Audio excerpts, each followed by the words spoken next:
स्वागतं गुरुदेव शरणागतं गुरुदेव स्वागतं गुरुदेव शरणागतं गुरुदेव स्वागतं गुरुदेव शरणागतं गुरुदेव स्वागतं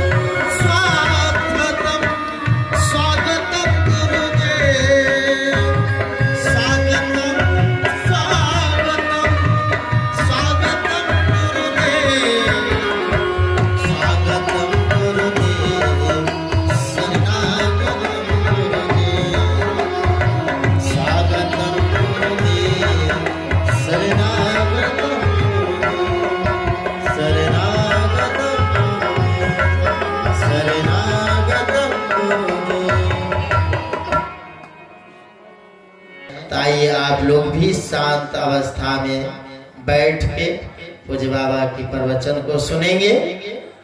अब मैं अपनी वाणी को विराम लेता हूँ। श्री सद्गुरु महाराज की जय। श्री सद्गुरु महाराज की जय। श्री सद्गुरु महाराज की जय। श्री सद्गुरु महाराज की जय। श्री सद्गुरु महाराज की जय।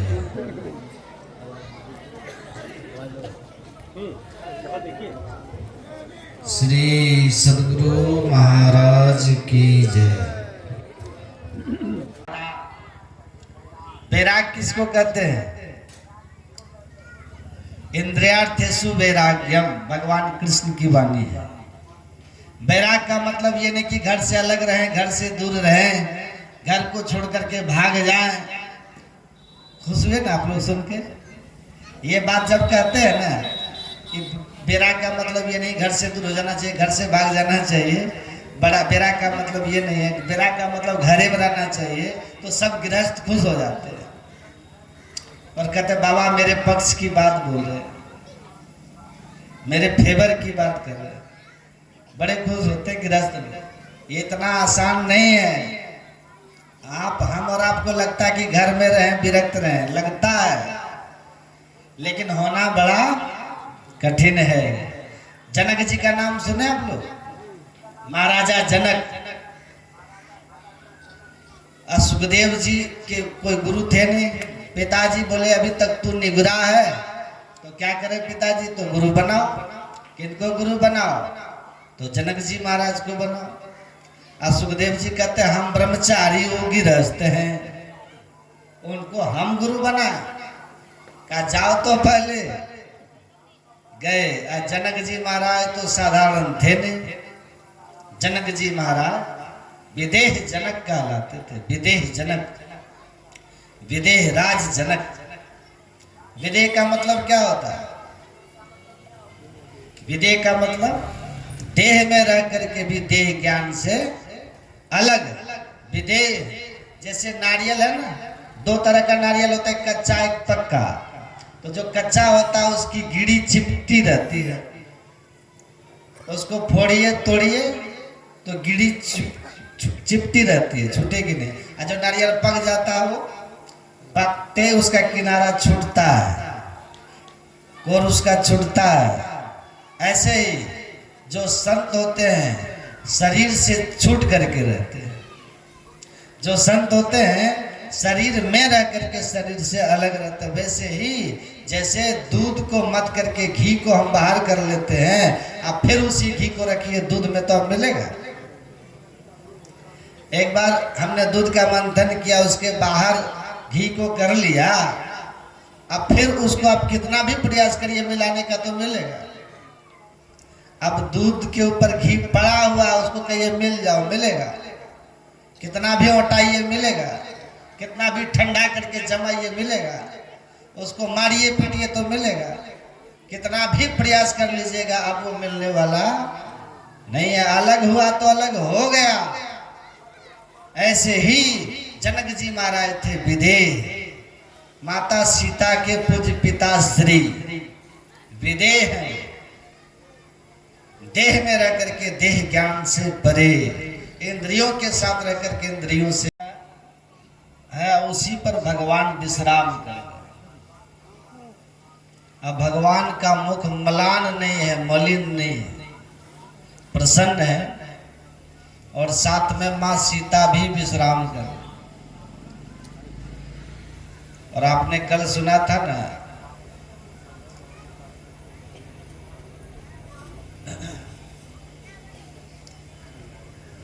जब बन जाने लगे थे भगवान,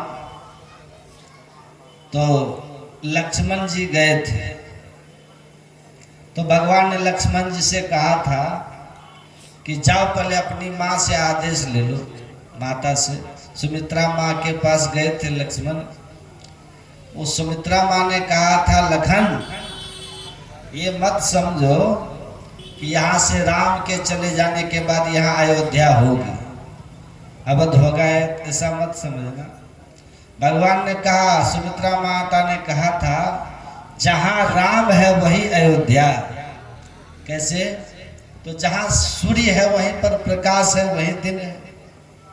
जहाँ सूर्य है वहाँ दिन है, ऐसे ही जहाँ राम है वहाँ अवध है।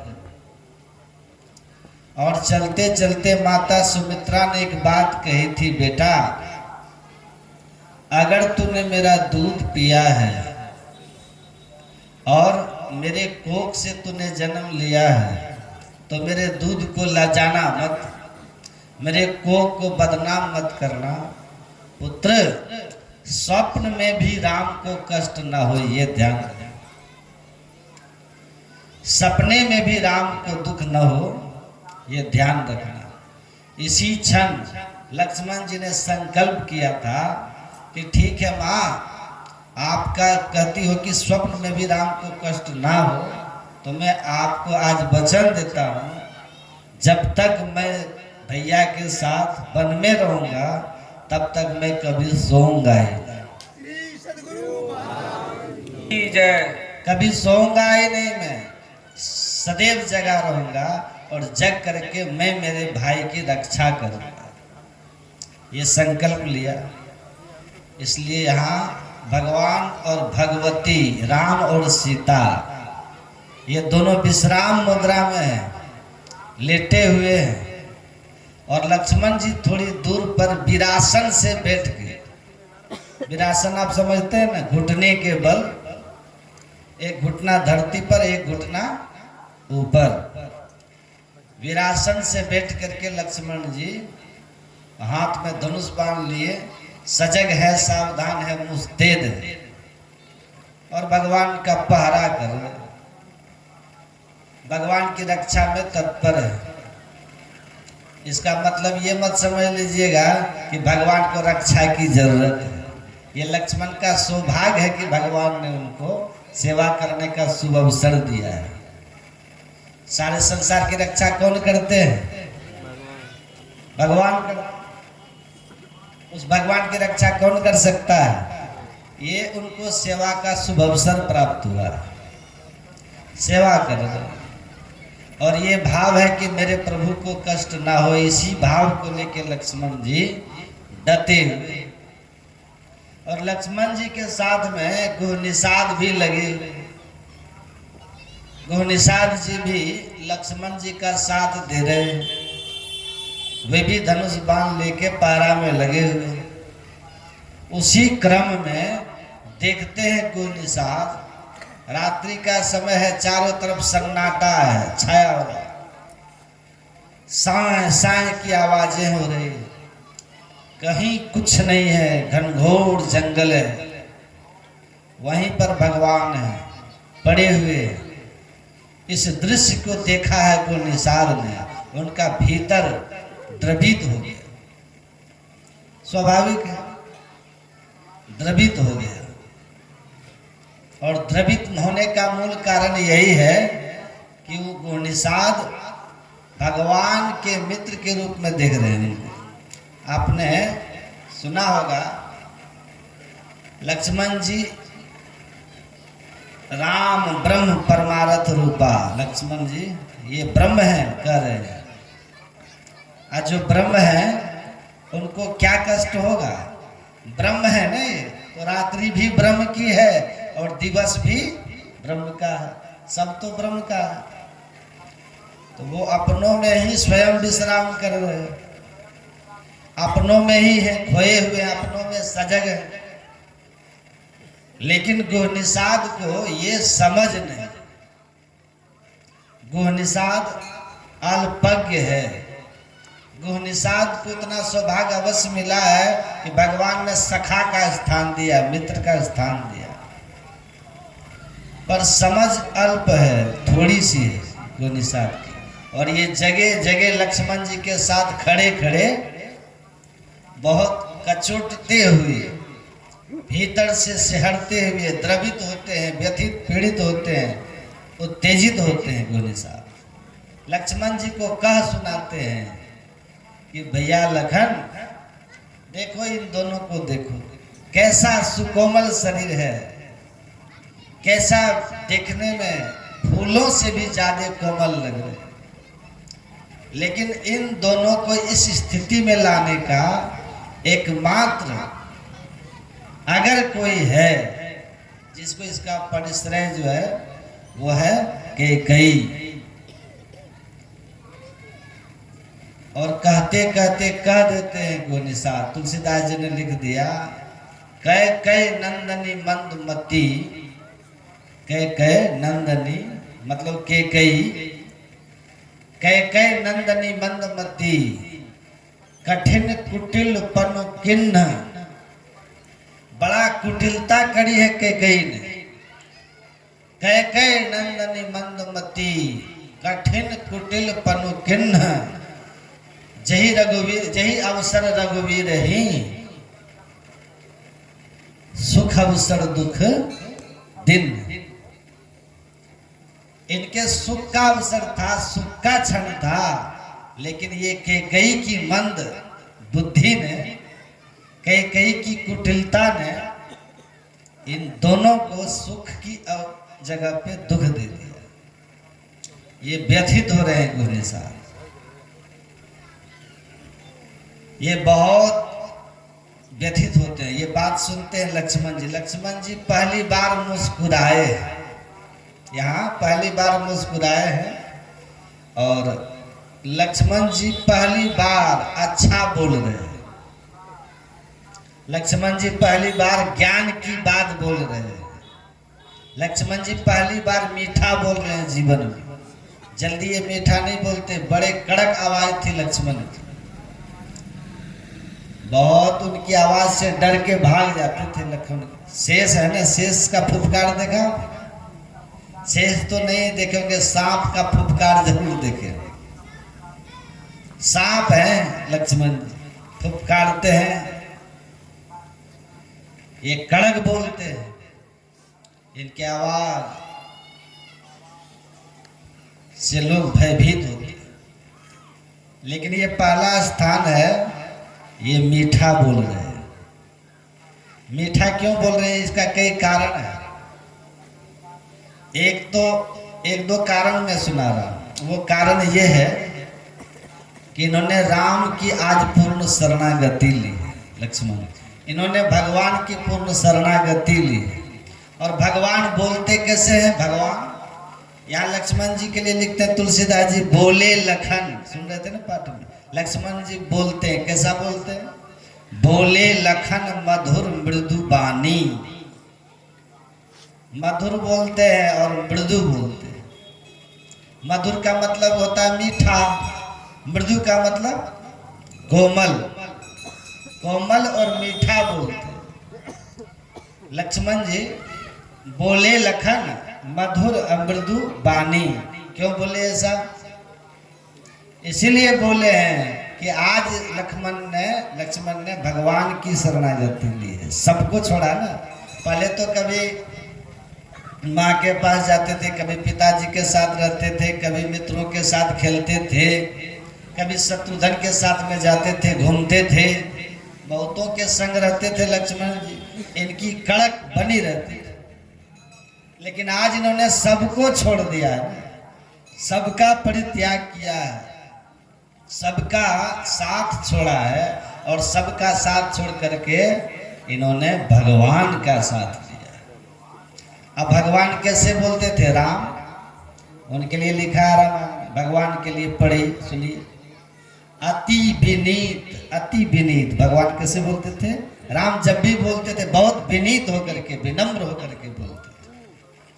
राम के वचन में उद्दंडता का कोई लेस भी नहीं रहता था। अति विनीत मृदु शीतल वाणी। शीतल, हम लोग तो केवल कहते हैं वाणी ऐसी बोली मन का आपा खोए, औरों को शीतल करे आपो शीतल होए। हम लोग खाली कहते हैं, पर न तो आज तक हम खुद शीतल हुए, तो हमारा सुनने वाला कहाँ से शीतल होगा। भगवान कैसे बोलते थे सुनिए। अति विनीत मृदु शीतल वाणी, अब बोले राम जोड़ी जुग पानी। ये भगवान के बोलने का स्टाइल था, बड़े मधुर बोलते थे।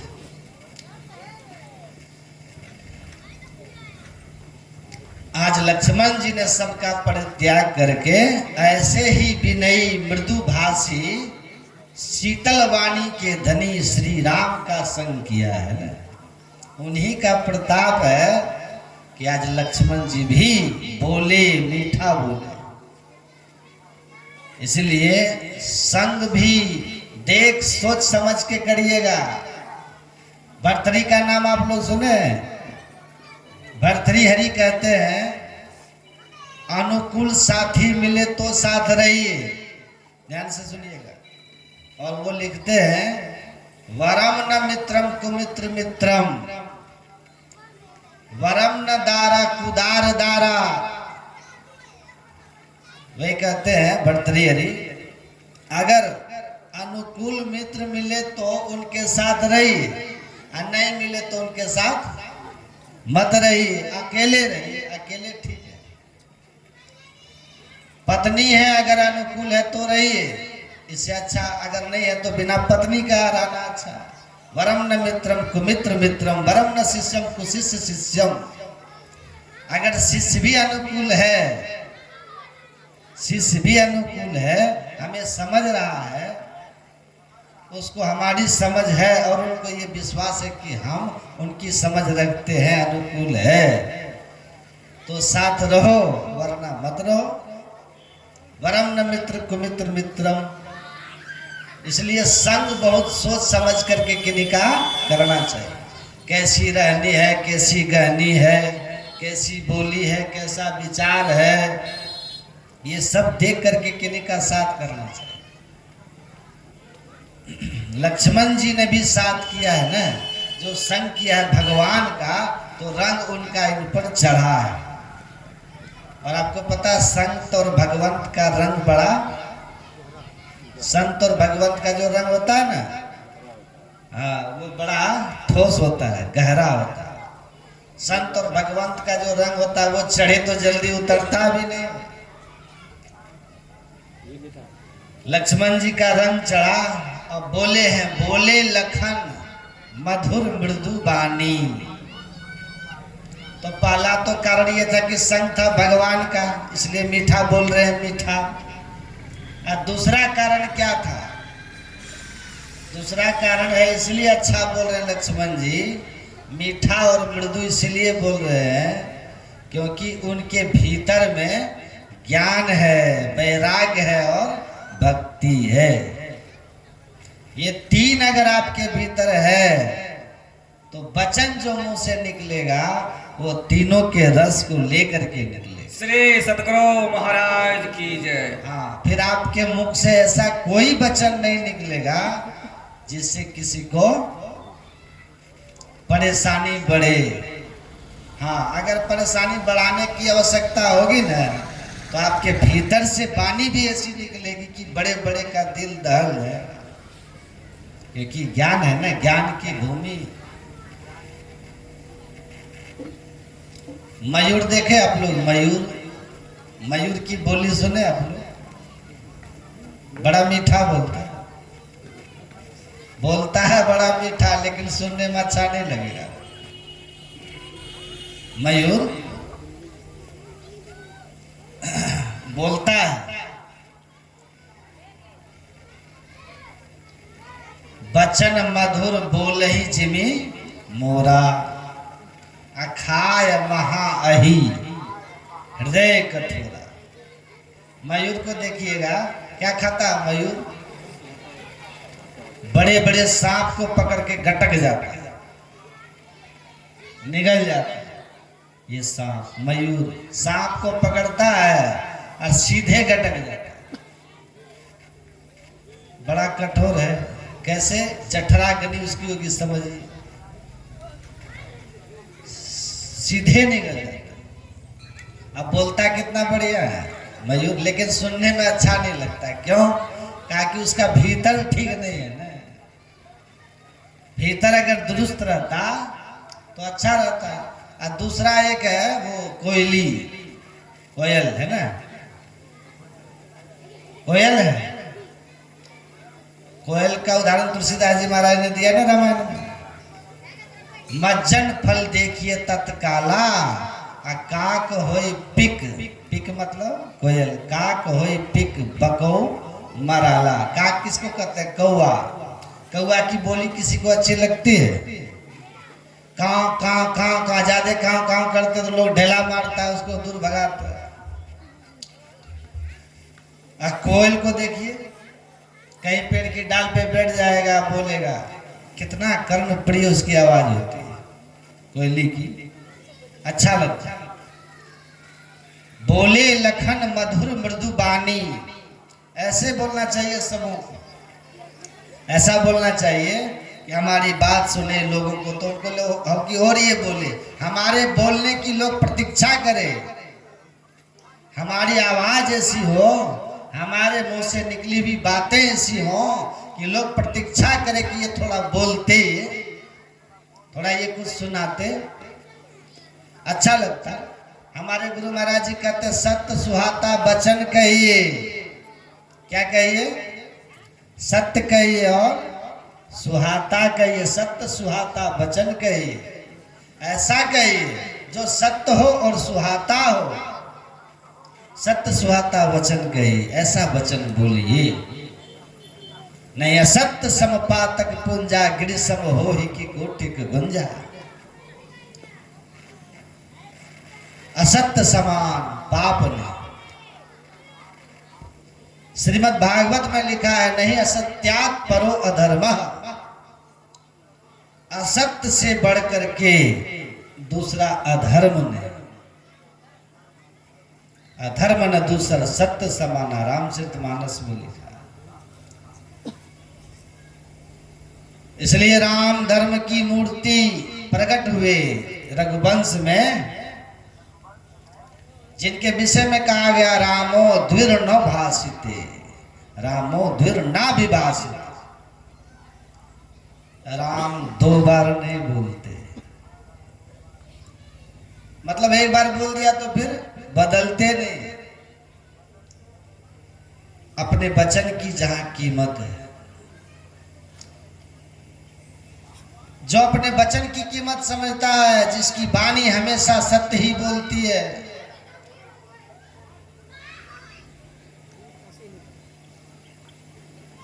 जो कभी झूठ नहीं बोलता, जो सत्य ही बोलता है, फिर उसकी वाणी में वो सत्य के चलते ऐसा बल आता है, ऐसी शक्ति आती है कि फिर वो जो बोलता है वो सत्य हो जाता है।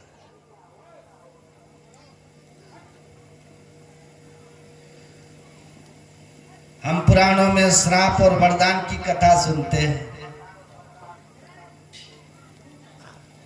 वरदान दिया गया तो हो जाता है, श्राप देता है तो हो जाता है। हम महापुरुषों से आशीर्वाद क्यों लेते हैं और किनके आशीर्वाद फलीभूत होते हैं?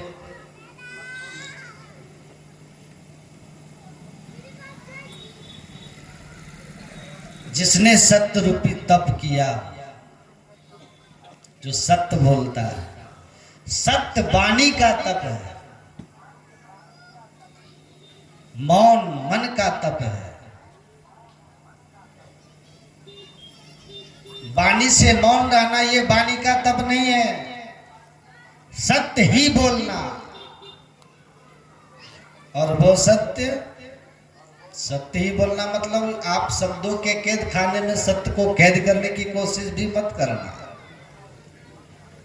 सत्य वो है जो कल्याणकारी है, सुहाता है। सत्य वो है जो शिव है।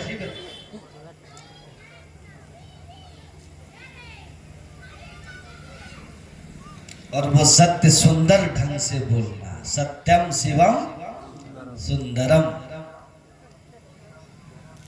श्रीमद् भागवत में वाणी का स्वास्थ्य। क्यों, आपकी तबीयत ठीक है? आप स्वस्थ हैं? बोले हाँ बिल्कुल ठीक, कोई बीमारी नहीं। आपकी वाणी स्वस्थ है कि नहीं? वाणी को किसी बीमारी से ग्रस्त तो नहीं। स्वस्थ वाणी किसको कहते हैं? ध्यान से सुनिए। बोले 4 चीजें जिसमें हो, सत्यम सुष्ठु मितम मधुर। एक तो वाणी, उसमें सत्य हो, झूठ ना हो। दूसरी बात, वो सत्य भी सुष्ठु हो, सुंदर हो। सत्य भद्दा नहीं होना चाहिए। कभी कभी लोग सत्य को इस तरह से प्रेजेंट करते हैं, वो भद्दा हो जाता। कन्फ्यूशियस मरने लगे ना, तो उनके मित्रों ने कहा कि उपदेश कीजिए, तो जीभ दिखाते थे निकाल के, जीभ। तो कहा गुरुदेव क्या कह रहे हैं? कहा नहीं समझ रहा है? कि नहीं, कि जीभ पहले आया था कि दांत आया था? तो कहा कि जीभ। अब मेरे मुंह में दांत है? कहा नहीं। तो दांत पीछे आया, पहले चला गया, क्यों? तो शिष्य चुप हो गए। कहा इसीलिए कि वो हार्ड है, कड़ा है, कठोर है, जीभ मुलायम है। कहा विनम्र बनो। तो महात्मा जी ने कहा कि केस की तरह बाल देखते जिधर से मोड़ दीजिए मोड़ जाएगा। है कोई ऐंठन बाल में, कोई काड़ापन? कहा ऐसे ही विनयी रहो, विनम्र बन के रहो, मधुर भाषी बन के रहो। ऐसी वाणी बोलिए मन का आपा खोए, औरों को शीतल करे आपो शीतल होए। ये नहीं कि ऐसी वाणी बोलिए जम के झगड़ा हो।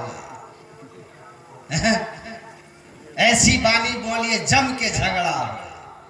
तो कबीर साहब तो कहे कि ऐसी वाणी बोलिए मन का आपा खोए, औरों को शीतल करे आपो शीतल होए।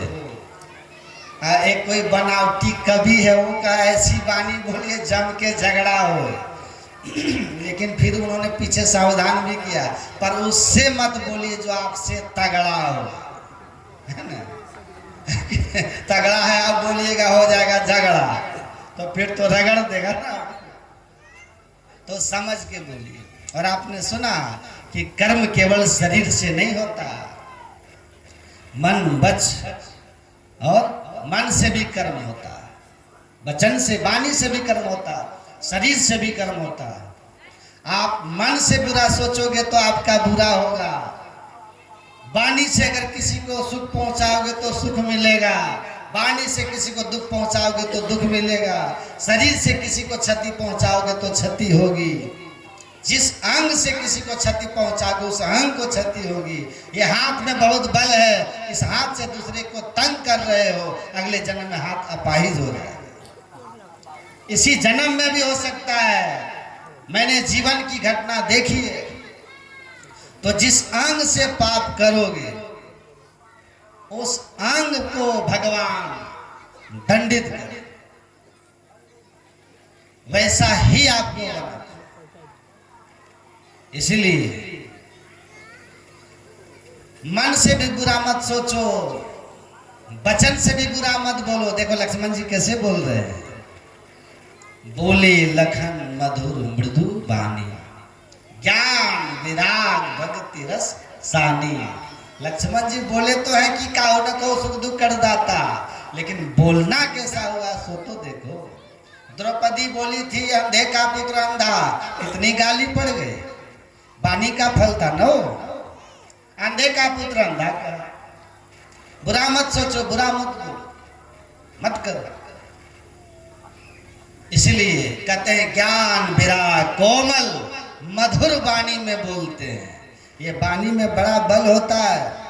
इसलिए हरिवंश राय बच्चन ने लिखा है, मीठे बोल बोलियो अल्फाजों में जान होती है। वाणी में भी जान है ना। इसी से आरती, इसी से अरदास, इसी से अजान होती है।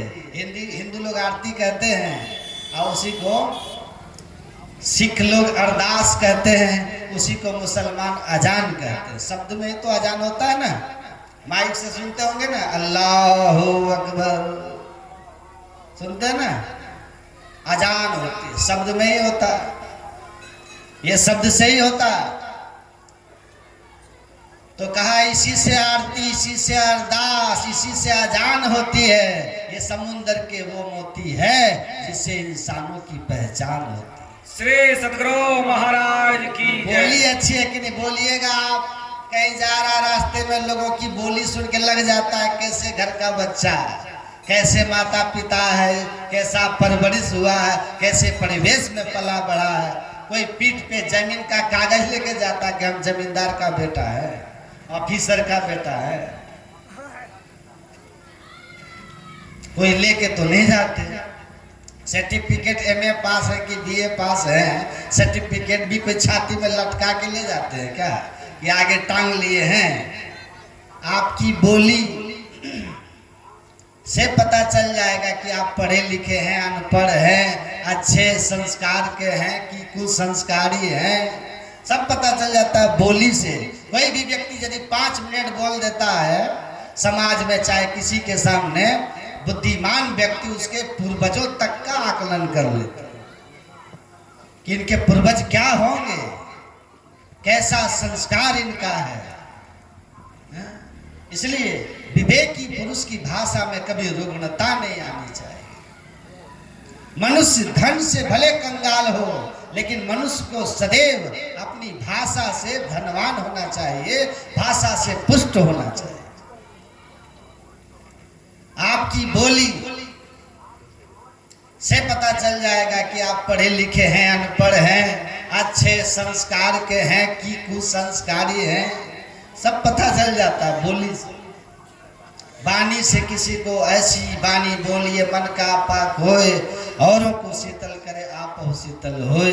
गुरु महाराज जी कहते थे वाणी की ताकत तो देखो, वाणी में कितना बल है कि अगर सेना का चीफ कहता फायर तो युद्ध शुरू होता है, लोगों का मरना शुरू होता है। दुश्मन मरने लगते हैं ना, दोनों तरफ से फायरिंग हो गई, मर जाते हैं लोग। और वही कहता है स्टॉप फायरिंग, तो युद्ध बंद हो जाता है, लोगों का जान बचता है। तो वाणी है सब। इसलिए वाणी के दोष के कारण ही 90% झंझट घर में होता है। बोलने नहीं आता है।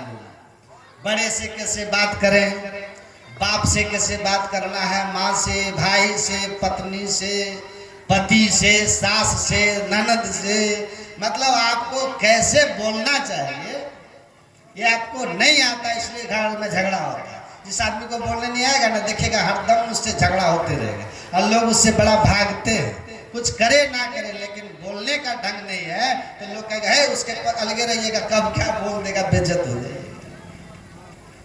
तो बोलना, कौवा भी बोलता है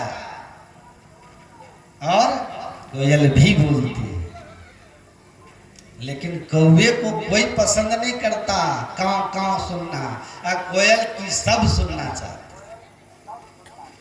तो वाणी है, बड़ा सोच कर बोलिए, औरों को शीतल करे आप शीतल हो। ऐसा बोलिए कि दूसरों को लगे अच्छा लगे। बोले लखन मधुर मृदु वाणी। कोई मधुर और मृदु वाणी आती कहाँ से है? जब ज्ञान विराग भक्ति रस सानी, ज्ञान वैराग और भक्ति का रस जब वाणी में मिलेगा तो वाणी में कोमलता और मधुरता। तो मन से, वाणी से, शरीर से जो आप करेंगे वो आपको भोगना पड़ेगा। कोई आपका भोगने में साथी नहीं होगा। डॉक्टर के पास पैसे से आपको भर्ती करा देगा, लेकिन पेट जब चिरेगा तो दर्द कौन बांटेगा? वो तो आप ही को भोगना होगा। इसीलिए कहा कोई किसी का कर्म का सुख दुख का दाता नहीं, अपना है।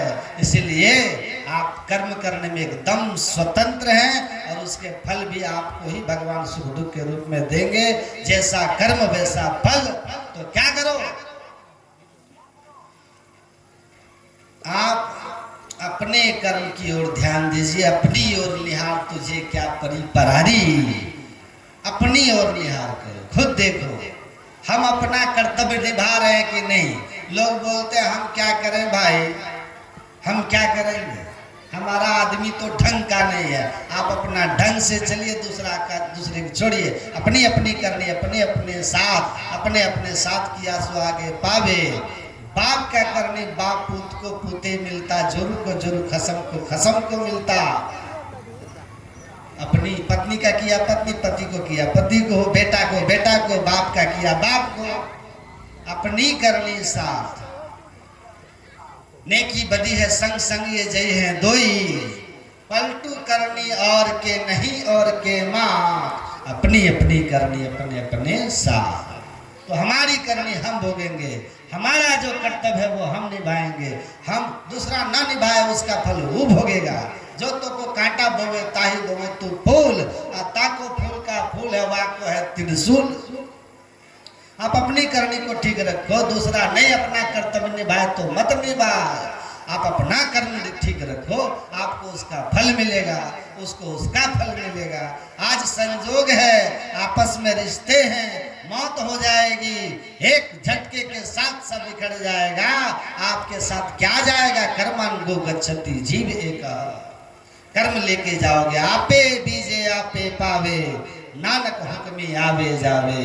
गुरु नानक कहते हैं जो बोए हो वह तुम्ही को भोगना और काटना होगा। ईश्वर का हुक्म, ईश्वर का आदेश, ईश्वर की व्यवस्था यही है कि काहुन को सुख दुख कर दाता, निष्कृत कर्म भोग सुख ब्राता। तो क्या बोल रहे हो मन से, शुभ बोल रहे हो कि अशुभ, अच्छा सोच रहे हो बुरा सोच रहे हो, दूसरों का भला सोच रहे हो कि दूसरे का बुरा सोच रहे हो। मन से अच्छा बुराई करो, वचन से अच्छी बात बोलो और शरीर से अच्छा ही कर्म करो जिससे भला हो दुनिया का। सर्वे भवन्तु सुखिनः, सर्वे सन्तु निरामयाः, सर्वे भद्राणि पश्यन्तु मा कश्चित् दुःख भाग् भवेत्। सबका भला हो, सब निरोग हो, किसी के जीवन में दुख ना आए, ऐसा हृदय जिसके भाव हो जाता है, भगवान उसके जीवन में कभी दुख नहीं दे। श्री सद्गुरु महाराज। तो अपने भाव को शुद्ध कीजिए, मनोभाव शुद्ध कीजिए, वचन को शुद्ध कीजिए और अपने कर्म को भी शुद्ध कीजिए। सब शुद्ध कीजिए, दूसरा करे ना करे। बहुत लोग कहेंगे आपको कि हम तो ठीके हैं, वही ठीक नहीं है। अरे तुम ठीक रहो। अरे वो कौन राम जैसा है? राम जैसा नहीं है तो नहीं है, आप बनिए ना जैसा बनना। आप भरत बनिए, आपको उसका फल मिलेगा। विभीषण भक्त के रूप में जाने गए, रावण राक्षस के रूप में, एक पिता के विपुल को मारा। तो अपने करनी को ठीक करना है। भैया क्या कर रहा है उससे तुमको नहीं कुछ भोगना है, तुम क्या कर रहे हो ये महत्वपूर्ण है। इसलिए अपनी ओर निहार, अपने कर्म को ठीक कीजिए। लेकिन यही आप सुन लिए कि कर्म तो अभी ठीक कर लिए, आप पीछे जो किए हैं वो जानते हैं, पीछे भी किए हैं, इस शरीर का भी सब नहीं जानते हैं, और उसके पहले के जन्म का भी आप नहीं जानते हैं। कर्मों का ढेर जमा है, संचित है बहुत से कर्म, उसमें से कुछ मिला तो प्रारब्ध बन गया है, भोग बन के आ गया, और कुछ कर्म नए हो रहे हैं जिनका फल आगे मिलने वाला है।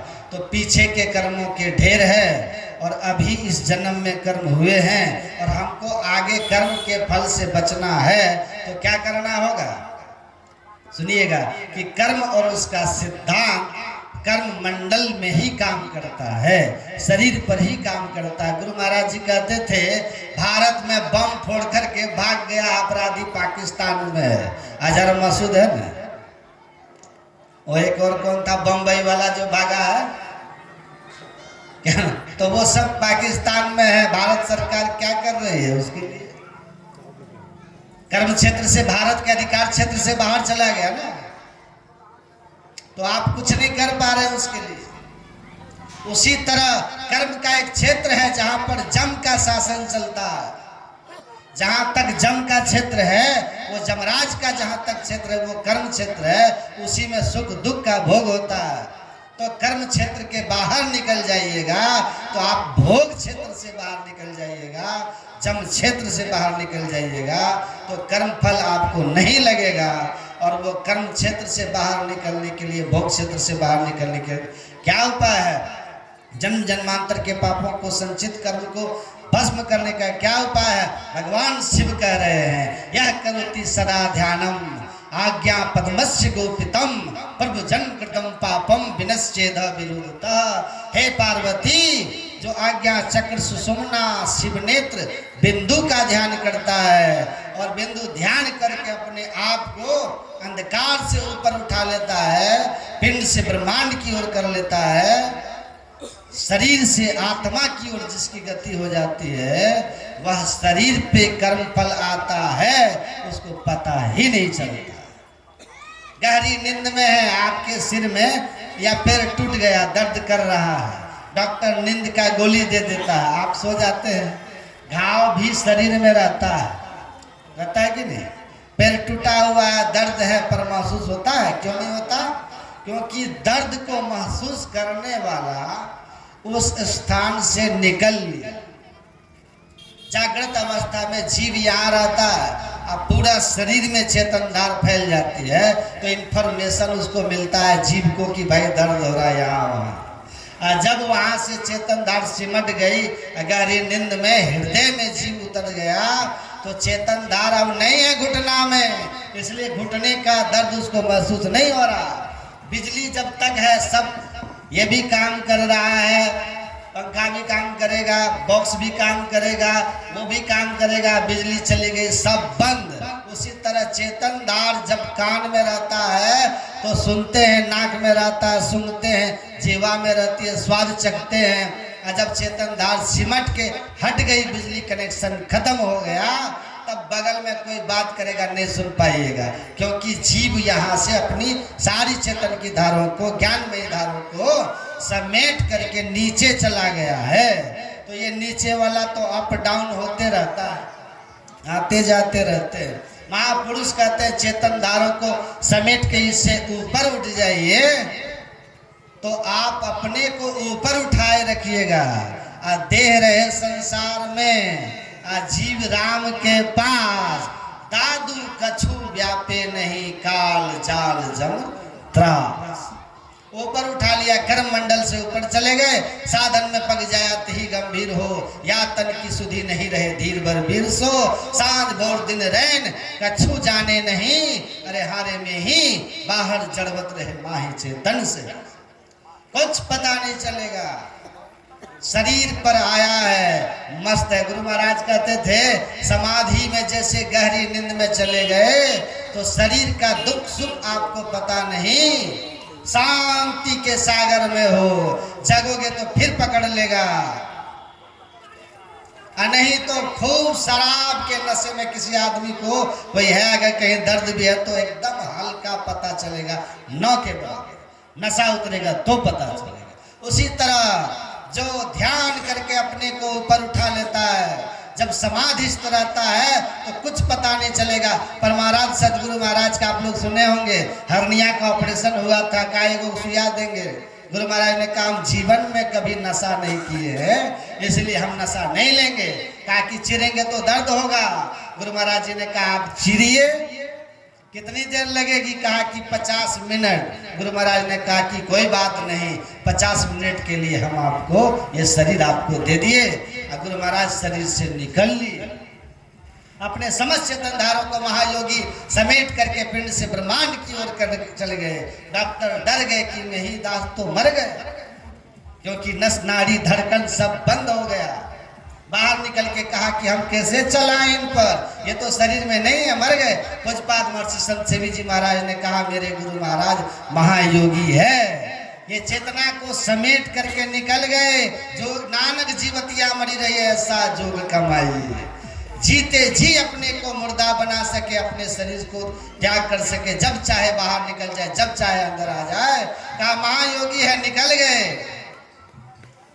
ऑपरेशन जैसे हुआ कंप्लीट, मानो कि बगल में खड़े होके देख रहे हो कि हाँ ऑपरेशन हो गया, सिलाई हो गया, सांस धड़कन सब चलना शुरू हो गया।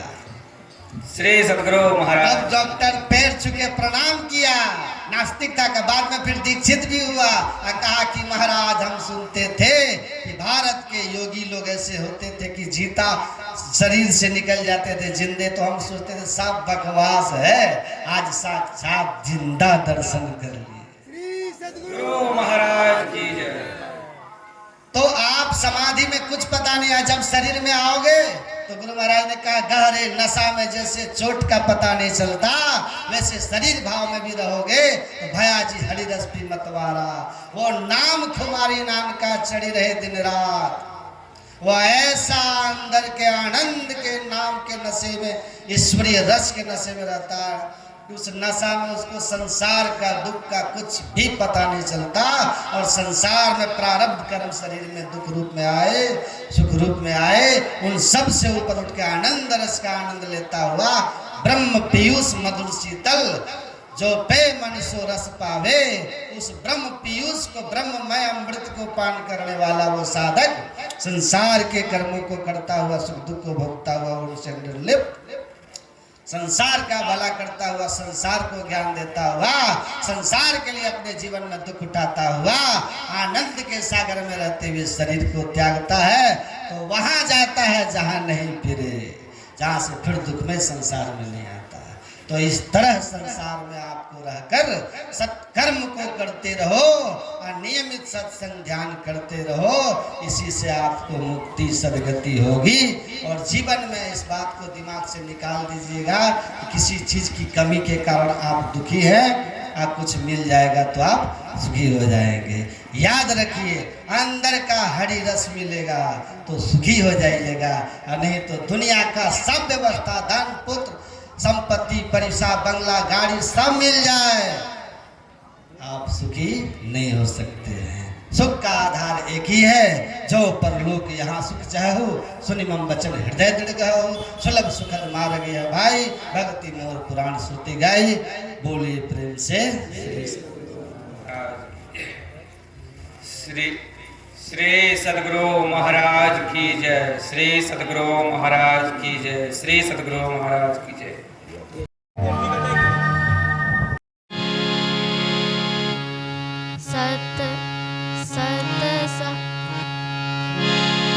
सत्संग की गंगा बहती है, गुरु देव तुम्हारे चरण में। सत्संग की गंगा बहती है, गुरुदेव तुम्हारे चरणों में। गुरुदेव तुम्हारे चरणों में, गुरुदेव तुम्हारे चरणों में, गुरुदेव तुम्हारे चरणों में, गुरुदेव तुम्हारे चरणों में। सत्संग की गंगा बहती है, गुरुदेव तुम्हारे चरणों में।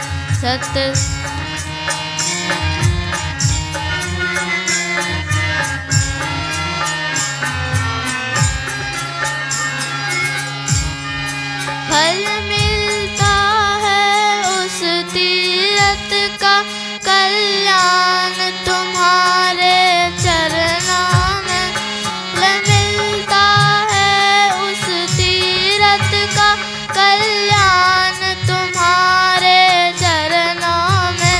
सत्संग की गंगा बहती है, गुरुदेव तुम्हारे चरणों में। सत्संग की गंगा बहती है, गुरुदेव तुम्हारे चरणों में।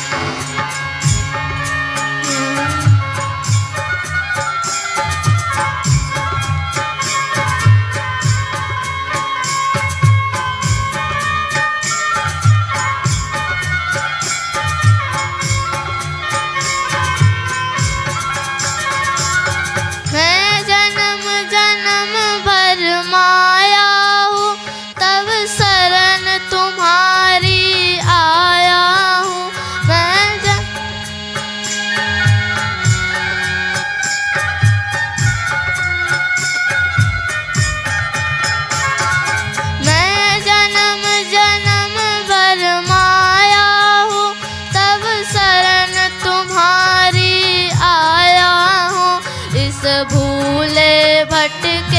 जीवों का कल्याण तुम्हारे चरणों में।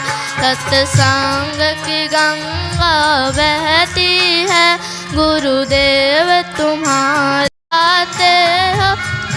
दुखियों का दुख मिटाते हो, दैव दृष्टि पर खाते हो। सब आगा मन में आते हो है मुझे तुम्हारे चरणों में। सत्संग की गंगा बहती है, गुरुदेव तुम्हारे चरणों में। सत्संग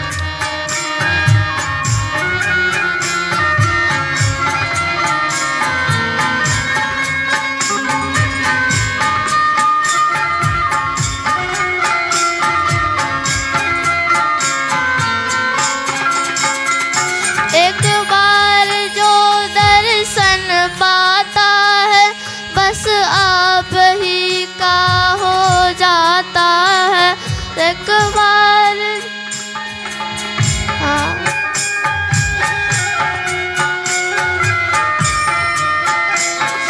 क्या कब तुम्हारी प्रीति है धन तुम्हारे चरणों में।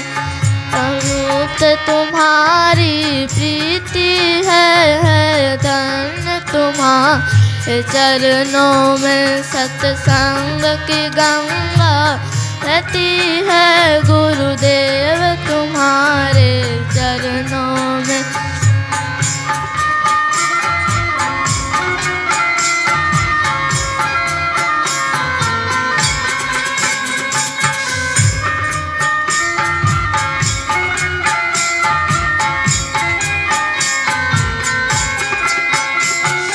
जन्मों का भूला शरण पड़ा, तब आकर तुम्हारे द्वार खड़ा।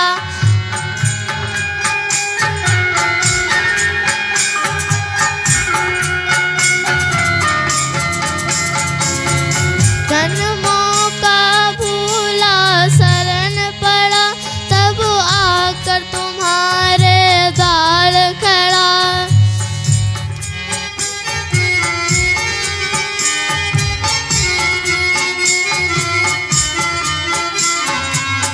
काटो सकल बंधन मेरा है, निर्मल तुम्हारे चरणों में।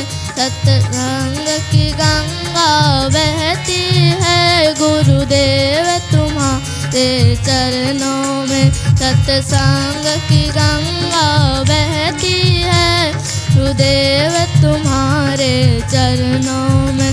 गुरुदेव तुम्हारे चरणों में, गुरुदेव तुम्हारे चरणों में। सत्संग की गंगा बहती है, गुरुदेव तुम्हारे